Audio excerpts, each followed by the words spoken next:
नमस्कार। उजिकत झुकत झिझक कुछ हल हल, चंद्र चपल चपला चली अचपल, लटक लटक मुख मटक मटक मुख मंद हसन, बनी मोहन बनी माधो, बनी मोहन बनी माधो, बनी मोहन बनी मा ताथै ततथै आथै अतथै थै तथै तथै थै थै तत्तता कत्तधा कत्तधा कत्तधा कत्तधा कत्तधा कत्तधा कत्तधा कत्तधा कत्तधा। आइए हम आज आप पहुंचे हैं प्यारे से प्रदेश उत्तर प्रदेश, और उत्तर प्रदेश से हम एक कहानी कहने जा रहे हैं। कहानी, यदि संस्कृत का शब्द कहूं तो कथा। कौन सी कथा? कथा कहवे सो कथक कहवे। कथक कह लीजिए चाहे कथा कह लीजिए, बात एक ही है। जी हाँ, आज का हमारा ये शास्त्रीय नृत्य है उत्तर प्रदेश का कथक। कथक जो है वो एक नृत्य के माध्यम से कहानी कहने का नृत्य है। किसके द्वारा? हाथ की मुद्राओं के द्वारा, चेहरे के भाव द्वारा, पैरों के संचालन के द्वारा, तबले के द्वारा, हारमोनियम के लहरे के द्वारा, इन सब का मिला जुला रूप, इन सब के माध्यम से हम एक कहानी कहते हैं, वही कथक है। और ये हमारा एकमात्र शास्त्रीय नृत्य जिसे कहेंगे हम कथक, उत्तर प्रदेश का एकमात्र, उत्तर भारत का एकमात्र शास्त्रीय नृत्य है। प्रारंभ कहाँ से हुआ? भक्ति आंदोलन के साथ। भक्ति आंदोलन के समय ये इस प्रकार का नृत्य जो है ये भी नाट्य शास्त्र से निकला हुआ, परंतु जो विकसित हुआ, जो प्रारंभ हुआ, वो भक्ति आंदोलन से, और विकसित हुआ मुगल काल में आके। तो जब भक्ति आंदोलन के साथ शुरू हुआ तो उस समय भक्ति आंदोलन था भक्ति भरे प्रसंगों का। वही राधा कृष्ण, वही गोपियां, वही प्रसंग वृंदावन के। कोई कहानी कही जा रही है, कुछ भाव से जा रहे हैं, कुछ कथा कही जा रही है, उसमें फिर कुछ वर्णन किया जा रहा है, माध्यम सारे ही हैं। लहरा, लहरा हारमोनियम का ट्यून है, ला ला ला ला ला ता थे थे तत ला। ऐसे फास्ट भी ऐसे ही होता है, तेजी गति से जब आता है ला ला ला ला ला ला ला ला ला ला ला ला ला ला ला ला ला। इस प्रकार से मात्राएं होती हैं, 8 मात्रा, 16 मात्रा, फिर दुगुन चौगुन, बहुत ऊर्जा वाला ये जो है नृत्य है। तो इन सब के माध्यम से मिलकर एक कथक बनता है। और क्योंकि भक्ति मैंने बोला, कृष्ण बोला, तो सुनिए एक और बोल कहते हैं इसको, जिसको अपने हाव भाव के माध्यम से और पैरों के संचालन से नर्तक या नर्तकी व्यक्त करते हैं। मोर मुकुट और कानन कुंडल गल वैजंती माला, वृंदावन में रास रचावत मोहन मुरली वाला, झनक झनक पग पायल बाजे, तक थुन थुन तिधा दिग दिग थई, तक थुन थुन तिधा दिग दिग थई, तक थुन थुन तिधा दिग दिग थई, तिधा दिग दिग थई, तिधा दिग दिग थई, तिधा दिग दिग थई, तिधा दिग दिग थई, तिधा दिग दिग थई, तिधा दिग दिग थई, तिधा दिग दिग थई, तिधा दिग दिगता। ये जो तिधा दिग दिग हो रहा है, ये चक्कर बैलेंस, कमर से नीचे के पैरों का बैलेंस है, जिसमें वो चक्कर पे चक्कर काटता है, तबले की ताल पर, पूरी मात्राओं की ताल पर, और बैलेंस नहीं बिगड़ता है। ये चक्कर और तत्कार, पैरों का संचालन, इसमें बहुत ही महत्वपूर्ण है। तो ये कथा जो है इन्हीं सब के माध्यम से आगे बढ़ती है। भक्ति आंदोलन में कृष्ण की कथाएं मैंने बताई आपको, और विकसित जब आगे चलकर हुआ तो ये राज दरबारों में हुआ।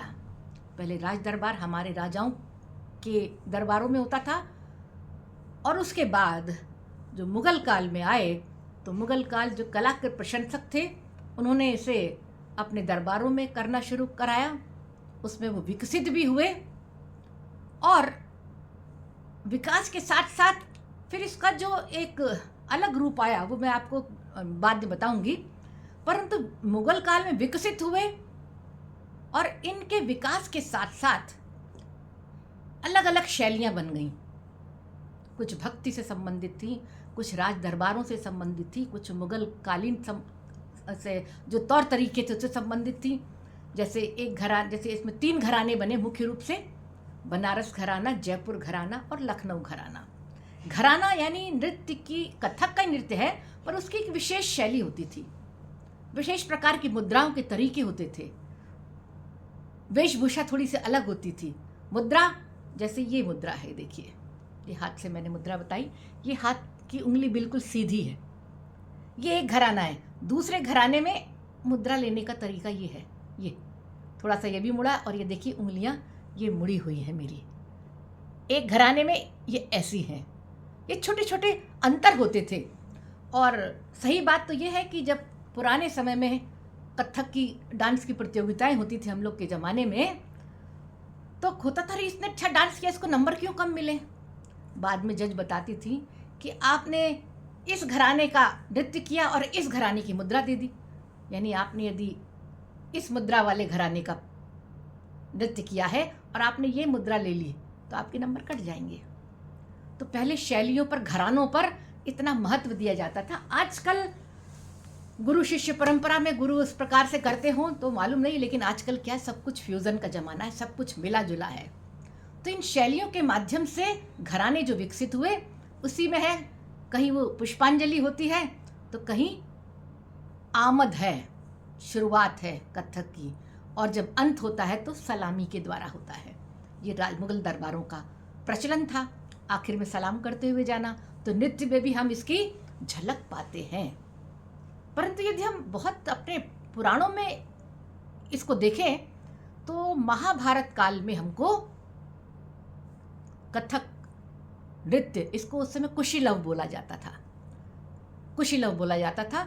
कथक नृत्य का वर्णन हमको मिलता है और इसकी वेशभूषा चूड़ीदार पजामा है, अनारकली प्रकार का एक फ्रॉक टाइप का है, ऊपर से जैकेट है, ऊपर से दुपट्टा है, कभी कभी टोपी भी पहनी जाती थी, कहीं लहंगा पहना जाता था, अलग अलग घरानों के अनुसार। ये देखिए मैं आपको एक चित्र दिखाती हूँ, ये है कथक, दिख रहा है आपको?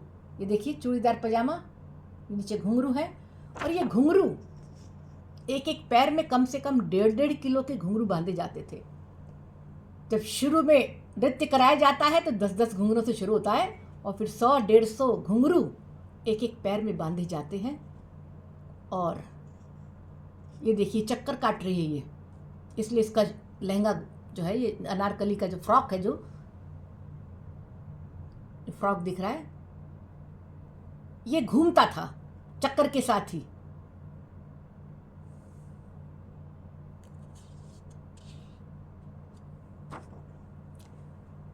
तो ये विभिन्न घराने आए और विभिन्न घराने की शैलियाँ इसलिए विकसित हुई।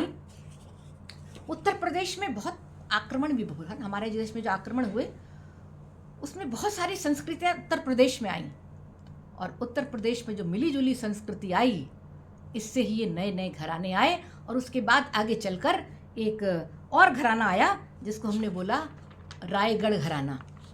रायगढ़, उसमें भी इसी प्रकार के नृत्य है, इसी प्रकार का पैरों का संचालन है।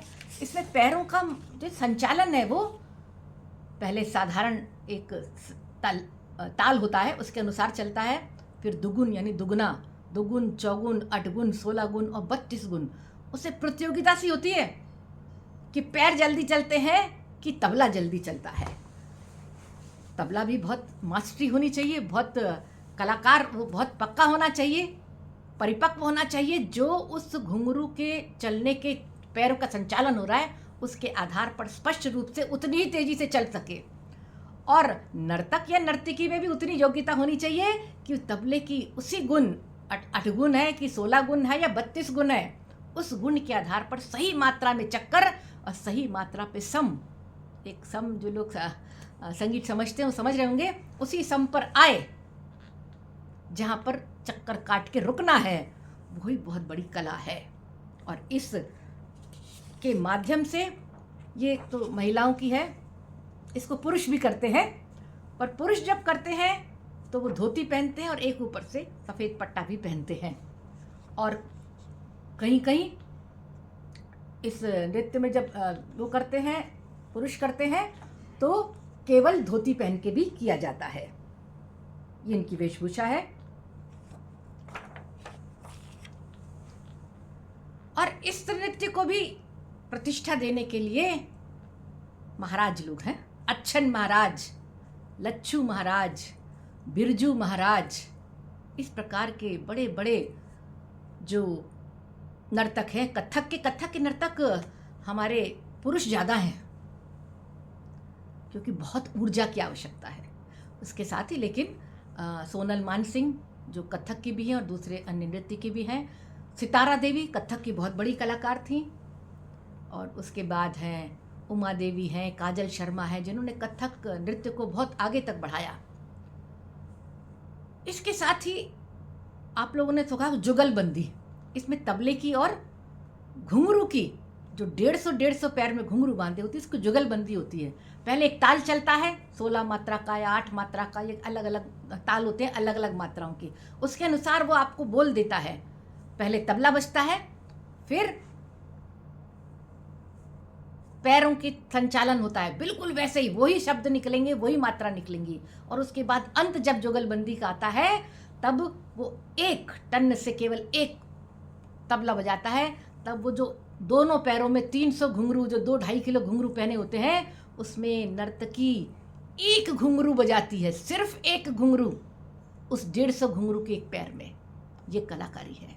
और इसके साथ ही इसमें भी भाव नृत्य, चेहरे पे भाव, शिकायत का भाव, उल्हाना का भाव, दुख का भाव, खुशी का भाव, सारे भाव, छेड़छाड़ रोकने के भाव, सारे भाव इसमें चेहरे पर प्रदर्शित करना बहुत बड़ा एक तरीका है, एक बहुत बड़ी स्किल है। और इसीलिए जो नर्तकियाँ होती हैं वो बहुत अच्छी अभिनेत्री भी बनती हैं। आप लोगों ने देखा होगा नर्तकियों में, चाहे वो रेखा जी हों, चाहे हेमा मालिनी हों, चाहे आशा पारिक हों, ये सब नृत्यांगनाएं हैं अपने अपने क्षेत्र की। आशा पारिक कथक की बहुत अच्छी नृत्यांगना है, माधुरी दीक्षित कथक की बहुत अच्छी नृत्यांगना है। तो भावों का प्रदर्शन इनको करना बहुत अच्छा आता है। और ऐसे ये ठुमरी पर भी किया जाता है। ये नृत्य ठुमरी पर भी है।